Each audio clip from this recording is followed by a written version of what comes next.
अस्सलाम वालेकुम dear students, हमारा आज का टॉपिक है vector in space, lecture number 1, class first year mathematics, chapter number 3। आज के लेक्चर में हम थ्री डायमेंशनल वेक्टर के बारे में पढ़ेंगे। ये हमारे पास थ्री डायमेंशनल स्पेस है।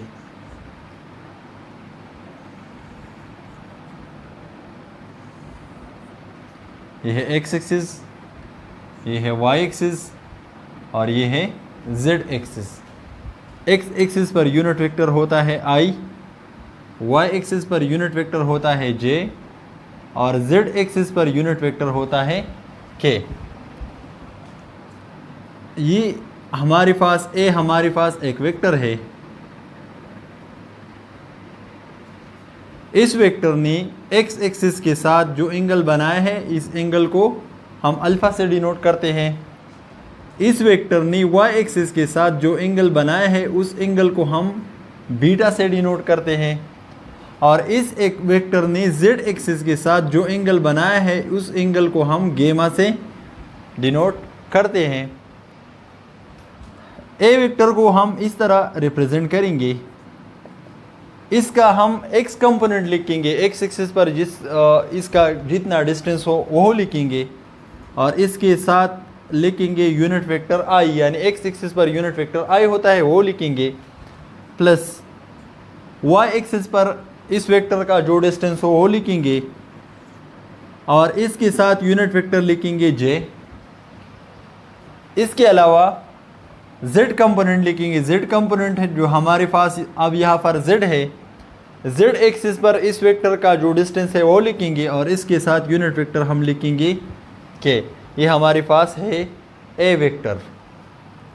अब इस वेक्टर का मैग्नीट्यूड मालूम कर लेते हैं। मैग्नीट्यूड को हम इस तरह लिखेंगे a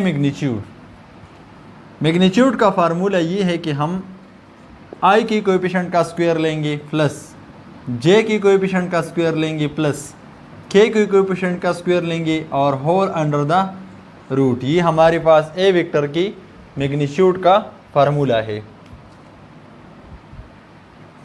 यूनिट वेक्टर, अब इस वेक्टर का यूनिट वेक्टर हम किस तरह मालूम करेंगे। ए यूनिट वेक्टर ये बराबर होता है a vector divide by a magnitude. जब हम किसी भी वेक्टर को उस वेक्टर की मैग्नीट्यूड पर डिवाइड कर लेते हैं तो इससे जो आंसर आता है वो इस वेक्टर का यूनिट वेक्टर जो है वो बन जाता है। अब हमारे पास डायरेक्शन कोसाइंस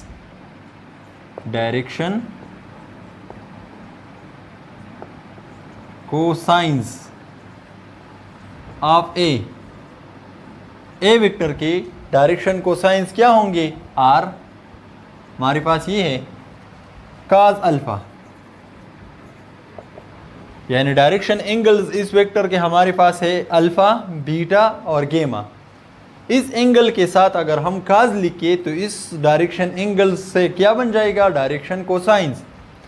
काज अल्फा का फार्मूला हमारे पास ये है coefficient of i divide by a magnitude. इस वेक्टर का magnitude cos beta, coefficient of j divide by a magnitude cos gamma, coefficient of k divide by a magnitude. ये हमारे पास इस वेक्टर ए की डायरेक्शन कोसाइंस है। Direction cosine के हवाले से एक बात मैं आपको बताता चलूँ कि cos square alpha plus cos square beta plus cos square gamma ये हमेशा 1 के बराबर होता है। Cos square alpha plus cos square beta plus cos square gamma ये 1 के बराबर होता है। जब हमें कोई वेक्टर दिया गया हो और उसकी डायरेक्शन कोसाइंस हम ये तीनों मालूम कर ले और तीनों पर स्क्वायर लेके उसको ऐड कर ले तो इससे आंसर क्या आएगा, इससे 1 आंसर जो है वो आएगा। अब हमारे पास नेक्स्ट टॉपिक जो है वो है direction ratios.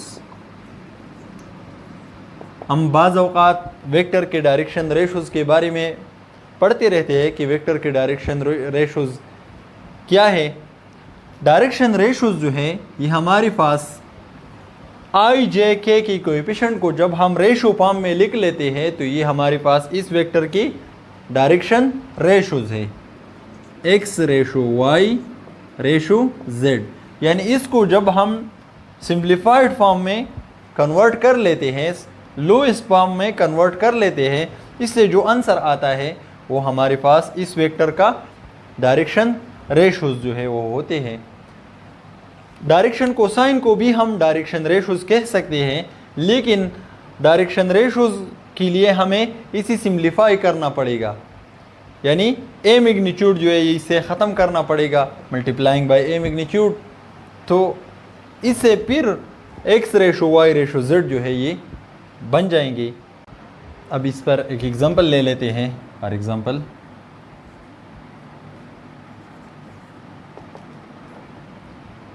Find P Q and P Q magnitude when P is 2, 4, 6 and Q is 1, -2, 3। हमारे पास P और Q दो पॉइंट्स हैं। इससे हमें P Q वेक्टर मालूम करना होगा, इसके बाद P Q वेक्टर का मैग्नीट्यूड मालूम करना होगा। सॉल्यूशन, हमारे पास P का पोजीशन वेक्टर ये पॉइंट है और Q का पोजीशन वेक्टर OQ जो है वो ये पॉइंट है। तो PQ को हम किस तरह मालूम करेंगे? हम इस फार्मूला की मदद से मालूम करेंगे position vector of Q minus position vector of P, यानी टर्मिनल पॉइंट की पोजीशन वेक्टर से इनिशियल पॉइंट की पोजीशन वेक्टर को सब्ट्रैक्ट करेंगे। OQ ये हमारे पास बराबर है Q पॉइंट की 1, -2, 3 माइनस OP हमारे पास बराबर है 2, 4, 6 की। अब इस पॉइंट से इस पॉइंट को सब्ट्रैक्ट कर लेते हैं।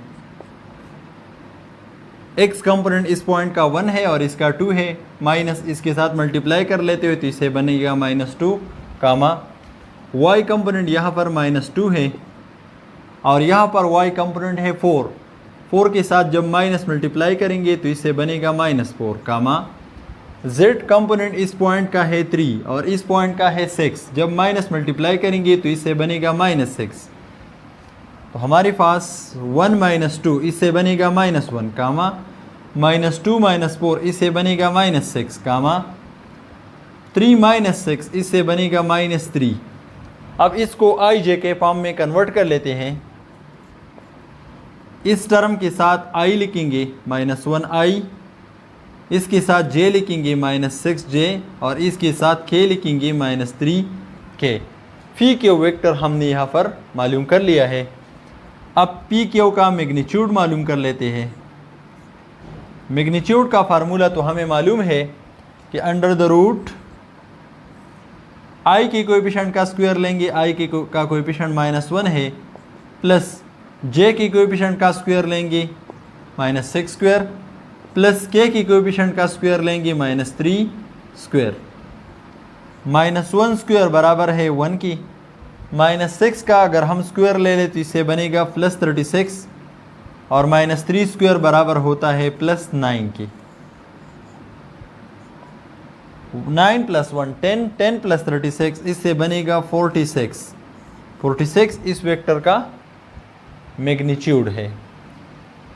ये था पी क्यू वेक्टर मालूम करना और इसका मैग्नीट्यूड मालूम करना। इसी तरह की और questions class first year mathematics exercise 3.2 में मौजूद है। आप उन क्वेश्चंस को सॉल्व करें। शुक्रिया।